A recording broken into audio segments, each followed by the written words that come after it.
ఏదైనా సమస్యొచ్చినప్పుడు దానికి పరిష్కారం ఆత్మహత్య అనుకుంటే అది మహా పొరపాటు, మహాపాపం.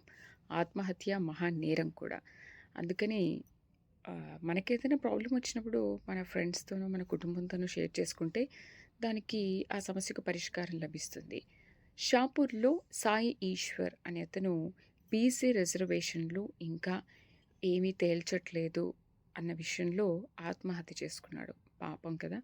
ఆహ్, సాయి ఈశ్వర్ ఆత్మహత్య చేసుకోవడం వల్ల కుటుంబానికి కాంట్రాక్ట్ ఉద్యోగం ఇచ్చారు. ఒక 5,00,000 చెక్ ఇచ్చారు. ఇదిస్తే సరిపోతుందా? పోయిన ప్రాణం మనిషి తిరిగొస్తాడా మనకి? అందుకని బీసీ రిజర్వేషన్‌ల కోసమో, లేకపోతే ఇంకేదో జరగలేదనో చిన్న చిన్న విషయాలకి మీరు ఆత్మహత్యలకు పాల్పడకండి. ఆత్మహత్య మహా నేరం. ఏదైనా సమస్య ఉంటే పరిష్కారం చేసుకోవచ్చు కానీ, ఇలాంటి చిన్న విషయాలకి ఆత్మహత్యలు చేసుకోకూడదు.